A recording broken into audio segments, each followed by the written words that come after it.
Welcome, everyone. Today is May 18th, 2020. I'm Dr. Terry Hildebrandt, Director of Evidence-Based Coaching at Fielding Graduate University, and we're very excited to have one of our evidence-based coaching thought leaders webinars. Today, we're launching our book called Innovations in Leadership Coaching, Research and Practice. And I'm going to turn it over to Jean-Pierre, who is going to be our host for a panel discussion. And Jean-Pierre, thank you for being here and being our publisher and editor, and welcome. Thank you very much, Terry, and it's a privilege to be here. Let me give you a little background on how this all came about. Fielding University Press basically started about 6 years ago, 7 years, in 2013. I had been active in the publishing field for many, many years, since the 1990s, and particularly in the field of digital publishing. And I always felt that a graduate institute such as Fielding Graduate University, which is based on research, should have its own academic press arm.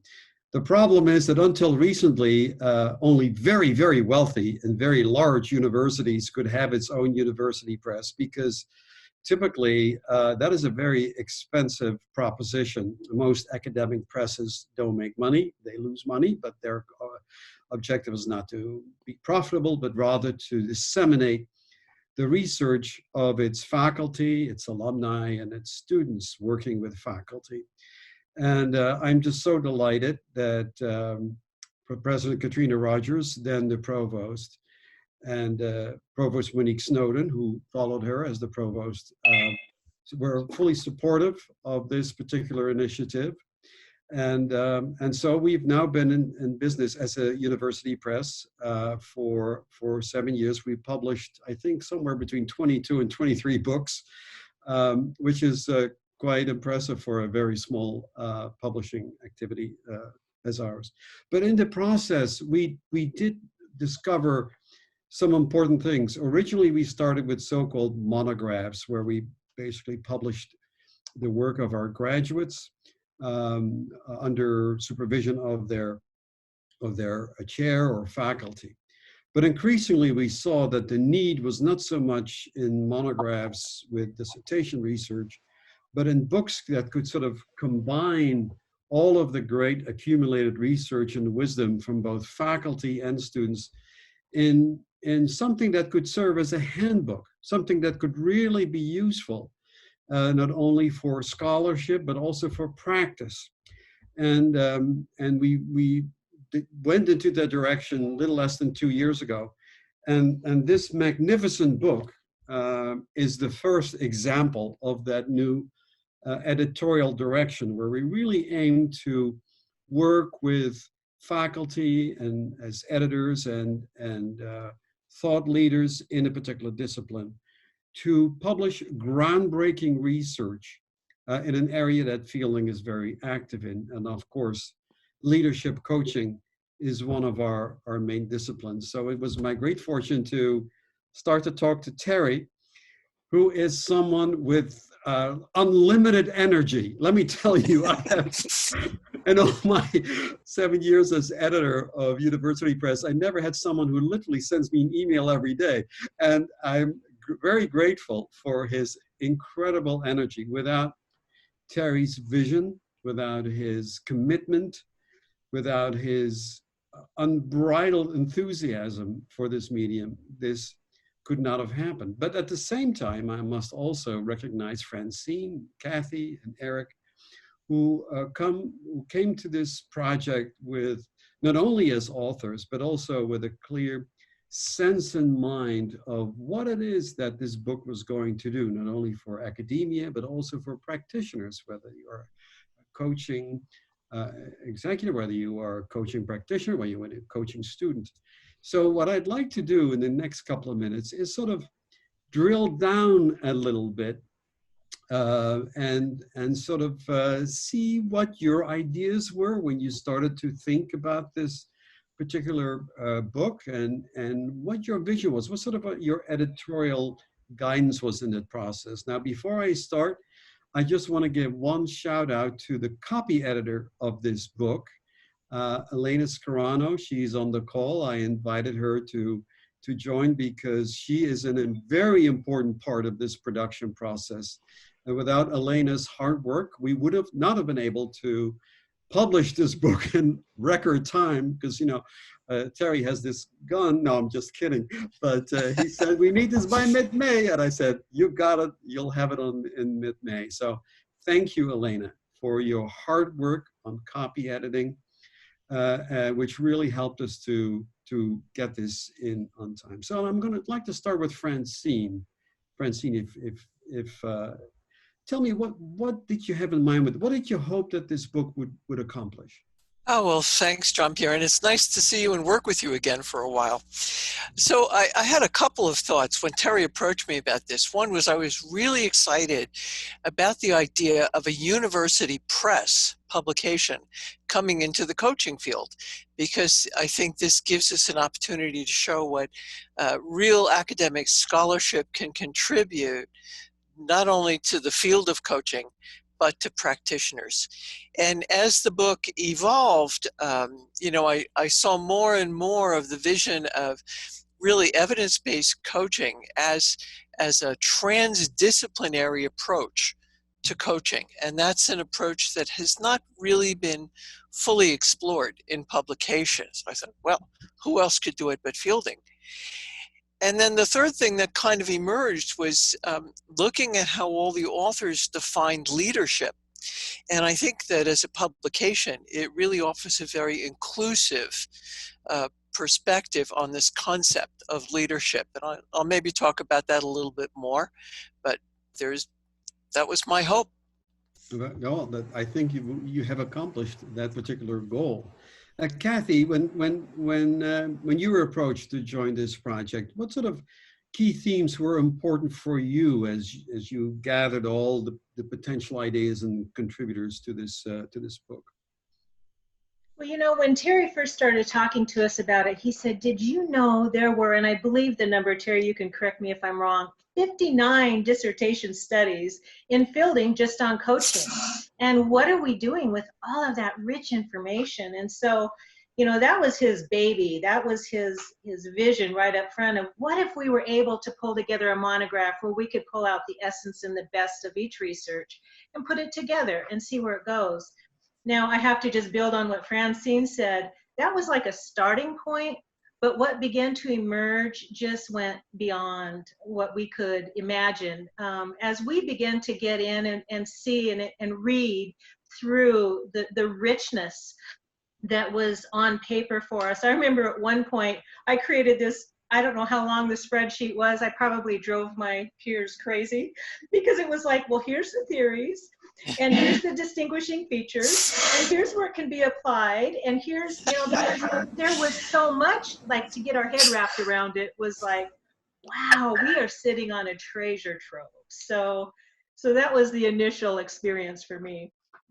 And Erek, how did you guys work? Because, I've worked with books, I've published books that came from multiple contributors and multiple editors. And the challenge is always, how do you coordinate this incredible mass of information that's coming towards you, one? And two, how do you sort of instill a common style, a common purpose in all the people who contributed? How did you guys coordinate that process? Yeah, well, it's interesting. It's a great question because I think as all those contributions sort of came at us, I kept thinking, all right, but we're going to put a limit on this, right? Eventually we're going to draw a line, right? And I think mostly to Terry's credit, he kind of just kept accepting and embracing all of this content and not panicking about it like I was. And I think that allowed us to really try to start to see themes that would weave together through them and throughout them and ways of organizing them that made sense. We did really sort of agonize over this thought about voice and common style and to what extent do we need that to happen. But I think in the end we kind of came around to the point of view that having all these voices, the diversity of voices, was a positive thing. And so I think it came together with a lot of a lot of just thinking about the themes and how they connect and how to make use of all this terrific content. So. That's great, great. Terry, you know, you as the pater familias of this particular effort, you know, what struck me when I read the book, and I read it from, as you know, from start to finish, the tenor of the book, the style, the accessibility of the writing is very, very, very similar throughout, which is something very rare that we see in monographs, particularly when you have so many different authors contributing. How did you accomplish that? How do you impose sort of a common theme, a common vision throughout the narrative? Well, you know, I think a lot of this has to do with the shared vision we all have for coaching. I think we have at Fielding some threads both across the certificate program, which many of the authors were certainly graduates of that program, and then also our PhD and EDD programs. We also had a few select guests who were what I call friends of Fielding, who I believe have also the heart of evidence-based coaching. And they are all members of our community of practice, which I'm happy to say is 450 members strong now in less than a year and a half. So this book was really coming forward from the community of practice. And I think it's just a manifestation of the passion and vision that Fielding holds for the coaching industry in general. And certainly leadership coaching is a core theme, but even goes beyond that to other areas of transformational coaching and life coaching. But it's all this common thread that theory matters. We believe at Fielding that theory matters. And it's not enough only to have great skills, which we do have great skills, but we combine that with research and evidence-based theory to create what we call evidence-based coaching. So that's great. And I want to basically pick up on that theme and bounce it back to Francine for a moment, if I could. You started to talk about leadership. I think one of the key challenges for us as scholar practitioners, I mean, I see that in my own writing, is how do you blend theory with feedback, real situations, real challenges in everyday practice? How do you manage that balance?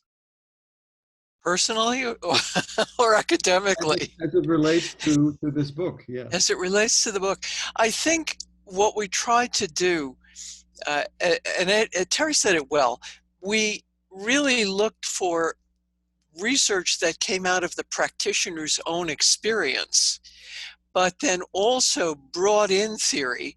And, you know, one of the things you'll notice in most of the chapters is there's a whole section on the theoretical underpinnings of each of those chapters in each of those studies, and then reflection on what the authors have gained from their own experience. So it was really this integration of theory, experience, and reflective learning that guided that unification of voice, if you will.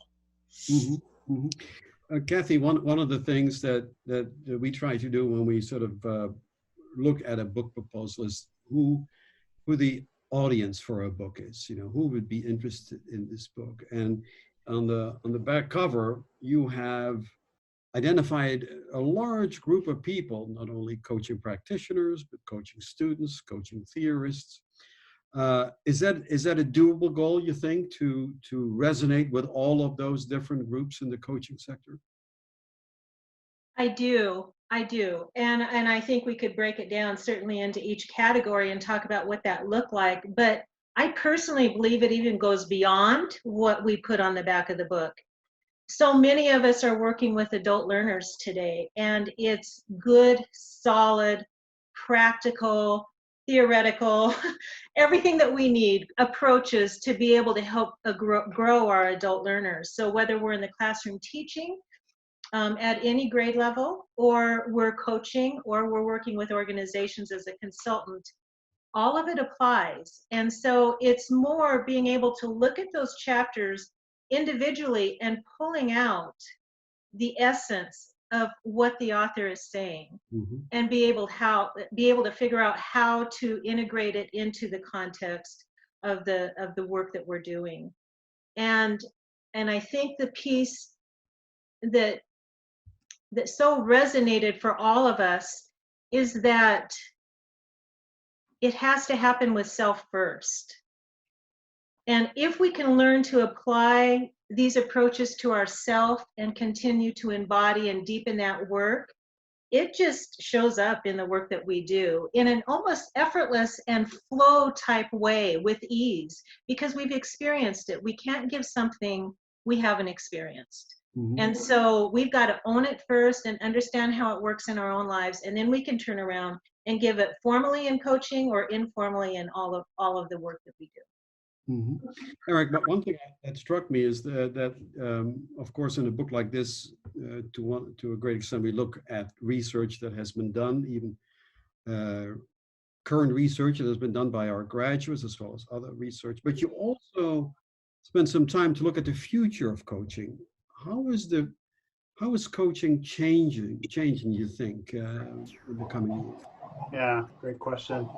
I think it also touches on our thinking about how we come together. Is that there's this sense of kind of the coaching field being at a particular moment where we've drifted away from the beginnings as a practice-based, phenomenon, and now we're making some robust connections between theory and practice. We've got research to support what we do, and I think in that there's kind of like this bubbling up of, well, what's next, and what do we, where do we go from here?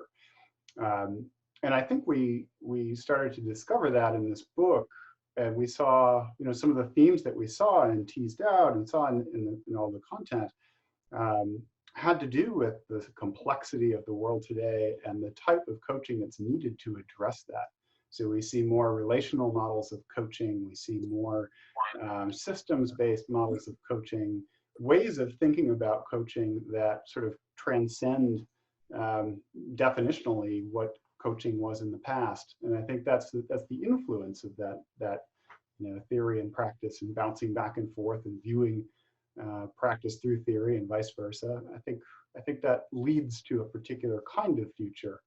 So, do you think it's more becoming a science than it was purely informed by practice? Well, it's at least definitely a social science. We'll go that far. But yeah, absolutely. I mean, it's evidence-based. I think it has definitely transitioned, and will continue to do that. And I think it has implications for education, of course, but also in terms of what's expected of coaches as they go out and coach. It's now, I think the idea is there that coaches need to be able to connect theory and practice and work from that as a base. And then that provides a more adaptive kind of framework for serving clients. Terry, one thing that you've been able to do, we work together on getting preview copies out to important influencers in the coaching industry. And the feedback that you received was just overwhelming. We've never had so many wonderful reviews. We've gotten great reviews of our books, but this is truly overwhelming. One thing that struck me in some of the reviews is that someone said, this book is long overdue. There is nothing like it on the marketplace. Would you agree with that? Well, certainly there's some great books out there. I think Sage has published some, so I just want to acknowledge the people we're standing on the shoulders of giants, as we often say in the world of academia. So I do want to acknowledge the work that's come before us, and I think it's been a while since there's been a book like this that's been published with fresh research. And I think what brings this book and sets it apart is the world of coaching, especially evidence-based coaching, is beginning to mature. There used to be a saying, and I know Francine, this is one of her personal hot buttons, that when people say, well, there's no evidence to support that coaching works, it's like, well, that's no longer true. We can't say that anymore. And this book is showing some of the research that really brings grounded evidence to the coaching world. And I think that's one of its unique contributions is some serious evidence at the doctoral and postdoc level. Some of these research studies were done postdoc and with practitioners that have been practicing in the coaching world for up to 20 years. So if somebody would be interested in reading this book, let's say a coaching student, would you recommend that they begin at the beginning, or are there particular parts in the book that are really important for them to begin with? Well, certainly chapter 1's a good place to start because it's purposely an overview of all of the 5 parts of the book, and I call it the roadmap of the book. Not every single chapter may be of interest because it is very broad. Fielding's programs are comprehensive. We have coaches in literally every industry, including coach education. So I think I would, as any good scholar, look through the table of contents and go to those chapters that tend to get your attention. I also highly recommend you read Francine's chapter at the end, Coaching in Wonderland, because it brings it all together and talks about implications for coaching in a broader sense. That we're talking about the future of coaching, research, and practice in that intersection of theory, research, and practice. So at minimum, start with chapter 1 and then see what captures your attention. Now, Kathy, one thing that, again, I think is a wonderful accomplishment of the 4 of you is the fact that we're covering not just North America, but you also invited contributors from Asia, from Europe. Is there a difference when you look at their contributions from the coaching model in the United States, or is there sort of an international norm that is emerging right now? That's a wonderful question. The aspect that we did that up front, I so appreciate, because Fielding's all about inclusivity.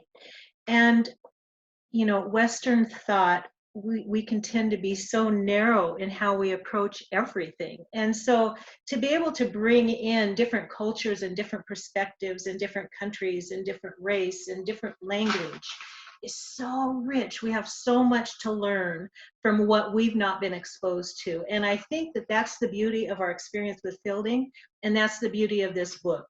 So there are nuanced differences that I think if we dive in and read deeply, it really would allow us to continue our own personal growth of opening up to our overall connectedness with all that is, with the entire world, especially during this period of time. One of the notions that Mesereau missed in transformational learning and change is the idea of connectedness. That's not addressed in that definition. And if you look at this book is all about our connectedness with one another, with nature, with all that is. And so that's where I see other countries and our other authors bringing us that depth that would help bring it all together and connect it. Oh, that's wonderful. Does anyone else of the editorial team want to pitch in on that topic?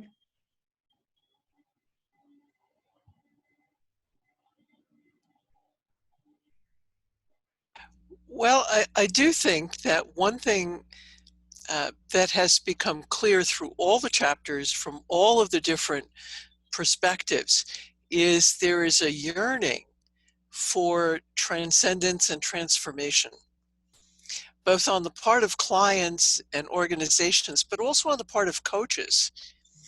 Penny Potter's chapter stands out as, how coaches become transformed themselves in the process of becoming coaches. So I think it also expresses our universality as well as noticing some of the cultural nuances and differences. Yeah, I asked the question because I had the privilege of serving on a dissertation about coaching as it relates to culture and language, for example. To what extent is a leader who heads a multinational organization, can she or he have a particular advantage by speaking the language, for example? At one point in my career, I ran an organization in Europe with various parts, and I speak a little bit of German, I speak a little French, and I found that to be a a really important advantage when you talk to people outside of North America who sort of, are sort of expected to always speak English, And so I think the role of culture and language, which the book touches on in several places, is for me becoming increasingly important as we become more of a global family on the one hand, but also try to reassert our individual cultural identity as it relates to leadership. Terry, do you have any thoughts on that? So I think one of the exciting parts of coaching is that it is a global movement, and every country now has coaches, and there's different levels of focus in different parts of the world. But I think by having representatives from so many places, that we're seeing that diversity of how people are bringing forward their unique perspectives and how they're applying coaching in their unique contexts. Kate McAlpine's chapter comes to mind in her research on women in construction and how coaching can really impact equality. And social justice is such a core theme of Fielding's mission and vision. This is just an example of that. And of course, Kathy Norwood and Marianne Burke's chapters on equity in education and how coaching can create equity in education. These are just examples of how coaching is being really applied in such broad contexts, that make a huge difference in the world. Wonderful. Now I'm going to switch over to the chat window, and if you have a question that you would like to ask our distinguished panel, or if you have a question for any of the authors who are also on this call, please free to add it now in the chat box. I'm keeping a look at that. And we have already some questions coming in from Jana. She's asking, is there a plan for a Chinese version? I guess that's a question for me. Language versioning of books is an art in itself. We actually are in discussion with an Italian publisher right now for an Italian version of another book that we published. But typically what I found in my experience is that when you do a Chinese version, say, that the publisher in that country typically wants to control that translation. Because there are nuances that even if you're fluent in Chinese that you don't understand. I once did a French version of a film program I did here in Los Angeles with someone who spoke native French, and my French is pretty good. But it was rejected by the television station in France because they wanted truly their own cultural stamp on it.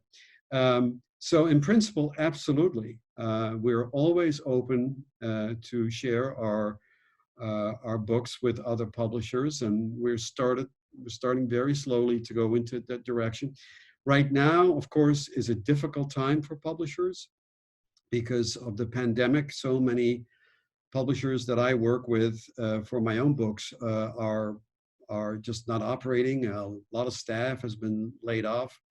But once the world picks up again, this is a very good idea that I'd like to pursue. And Jen, if you have any particular ideas about Chinese publishers that would be interested, that would be wonderful. I did work with one Chinese publisher, but that was for an art book, so I'm not sure if that would be the case. But if any of you have any suggestions for publishers outside of the United States or outside of the Anglophone market, we would be delighted to talk more about it. Next question from Jackie is, would really like an audio version. That is a great idea. We thank you for that. There again, it's a new platform. And I've reached out to Audible, which is by far the most important platform in the United States, at least for audiobooks. There again, it's a cost issue. I was recently invited to do an audio version of my book, the Da Vinci Legacy. And then when I discovered that I had to be in the studio for 3 weeks nonstop, I had to, it is. However, having said that though, I think what would be really wonderful if the editorial team and the authors could think of podcasts. Now, already, many of the authors of this book have done a wonderful brief video where they describe their summaries. I think those links will be going up on the Fielding website, fielding.edu/University Press, as well as on. Jean-Pierre, I Yeah. just posted it in the chat. It's Thank you. already on the website. Mm-hmm. But one thing that I've found is that podcasts can be extremely powerful in promoting the book and sharing the key insights. Of course, you don't want to give away the store, but maybe we could think of a series of podcasts where every author provides a little bit more information about the chapter that she or he wrote or together, just a little bit more beyond the 2 or 3 minute video. And that we could definitely at Fielding University Press put on a platform like iTunes. I've been looking at several platforms because I do believe that podcasts are now a normal extension of your life as an author, as a published author. And so I would love to give that back to you guys for consideration, not instantly, but maybe in the months ahead, to think about doing a series of podcasts about the book, just a little bit more of the material that would be very, very strong and helpful for our marketing push on this. And Jean-Pierre, just for those who might be interested, starting next month in June, we're going to have most of the authors have signed up for hour-long EBC Thought Leaders webinars. So from now and for about the next year, every month you'll be able to have another in-depth conversation with the chapter authors. And Kathy Norwood and Marianne Burke are going to be the first on June 17th. So if you're interested, you can go to fielding.edu/blog. We're putting blog posts as well. So there's blogs, and all of those are recorded just like we're recording today, and will be available on the coach.fielding.edu website for viewing. So that'll be a chance for you to get more in a detailed version of each chapter, starting with Kathy and Marianne on June 17th. Thank you, Terry. And in the meantime, we have some really interesting questions popping up. Before I go to Gordon's question, there was a quick question from Alex, who is, I think, an author. And he said, I ordered the book from Amazon and it only showed 2 more copies for the printed version. Is the book already sold out? Well, that would be a wonderful thing if it did. But have no fear.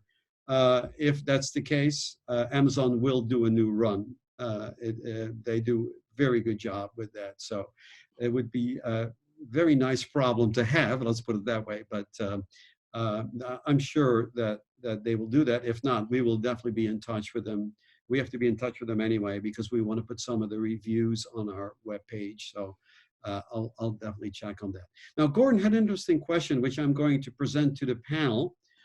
Curious about how you consider theories of leadership and how that interfaced with theories of coaching. Who would like to tackle them? So I could mention a couple, and then I'd volunteer or welcome all of my co-editors to continue. So one that Lynn Harrison wrote was Theories of Abrasive Leadership and How to Coach Abrasive Leaders. And that's based on some really great research. So that is a common challenge that I think a lot of leaders face, and coaches who want to work with them and support them in being able to become more effective communicators. So that's just one that immediately comes to mind, but I'm going to ask my co-editors to add to that list. Well, Terry, I think it's actually a good example. There are several chapters where what the authors did was they looked at what are the leadership characteristics that we're trying to help our clients develop. And then what do we draw upon as coaches? What tactics, not only what tactics and strategies, but what theories might inform the way we approach working with this client to help them develop the characteristics they need to develop as leaders. And I think we see that particularly in Mary Ann's chapter and in Kathy's chapter when we look at transforming schools and what kind of leadership is needed at every level in order to transform a school and a culture. And I know, Kathy, I'm stepping on your toes, but I love education. You know? And how do we take the coaching theories of adult learning, adult development, transformative learning, and apply those in a coaching context to achieve that kind of leadership development? Kathy, maybe you would be the one who could answer this question from Mike. He says, what are some of the implications of this research for executive coaches who work with school principals, especially that might apply today in today's times of uncertainty, I think he is writing. That's an interesting question. Is there a particular aspect of this that would be very useful, particularly for people in education, higher education? Mm-hmm.